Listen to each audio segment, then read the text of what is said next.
The recent signing of a contract for the Philippine Navy's two new frigates might have seemed like just another piece of paperwork. But don't let the quiet announcement fool you. This is a huge deal, and it signals that the momentum for naval modernization is not just real, it's accelerating. We're moving beyond plans and intentions into the realm of solid execution.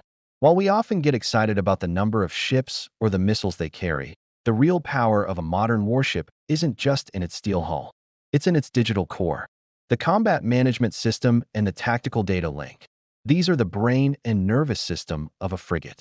They're what connect the ship's eyes, its sensors, to its fists, its weapons. They're how commanders make split-second decisions in the heat of battle. Securing this contract now is incredibly important because it removes one of the last major roadblocks before full-scale construction can begin. You see, a combat system isn't like an app you can just install later. It's deeply integrated into the ship's very design. Once you choose a CMS, it dictates everything: where the cables run, how the cooling systems are laid out, the power distribution, the design of the command center, and even parts of the superstructure. What this means in practical shipbuilding terms is that the design is now locked in. The shipbuilder, HDF-3200, can finally start cutting steel with confidence, without worrying about expensive and time-consuming redesigns down the road. This is a massive step forward, and the timeline is looking surprisingly fast. According to a highly reliable source, once HDF-3200 finishes the third Raja Suleiman class offshore patrol vessel, they'll get straight to work on the new frigate. If things go as planned, the Navy's third 3,200-ton frigate could be completed as early as 2026. If this schedule holds, it would be one of the fastest shipbuilding projects, from contract to completion, in the history of the Philippine Navy's surface combatants. This incredible speed isn't a fluke. It's the result of years of meticulous planning, design stabilization, and close teamwork between the Philippine Navy and its South Korean partners. Unlike past projects, where specifications sometimes changed mid-construction, this new frigate program builds on the hard-won experience from the first two Miguel Malvar-class ships. The hull design, the propulsion system, the core combat architecture, these aren't just theories on a blueprint anymore. They are proven designs, fine-tuned by real-world operational experience in the West Philippine Sea and beyond. This level of preparedness also explains another crucial detail. HDF-3200 reportedly already has much of the necessary material on hand. In modern warship construction, speed is all about preparation. You have to order steel, propulsion components, and other critical parts far in advance. The fact that steel cutting could begin even before this CMS contract was publicly announced tells us something important. It shows that both the shipbuilder and the Philippine Navy were extremely confident that no last-minute changes would throw a wrench in the works. But there is still one big question on everyone's mind. Will these two new frigates be identical copies of the first ships, or will we see some upgrades?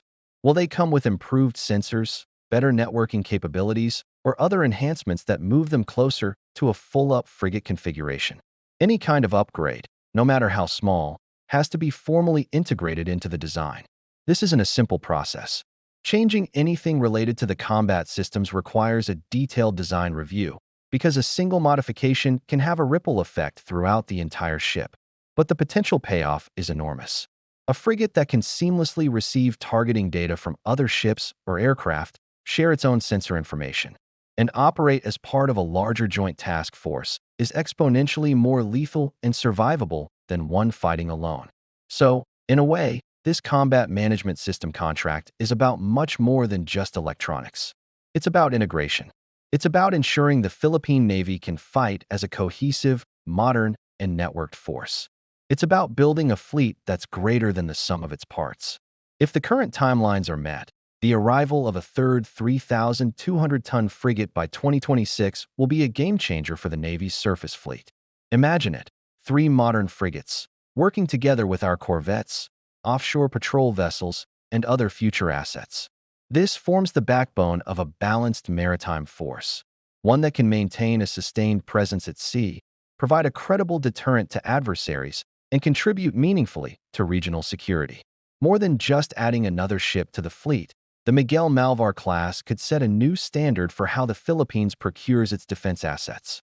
It's a model program where smart planning, strong partnerships, and clear operational goals come together to deliver powerful capabilities faster and with fewer compromises than ever before.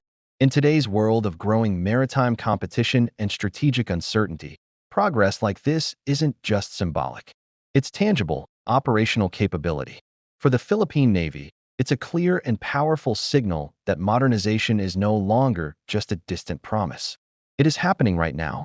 If you found this update informative, don't forget to like, share, and subscribe for more Philippine defense and modernization insights from Watchdog. Thank you for watching. See you in the next video.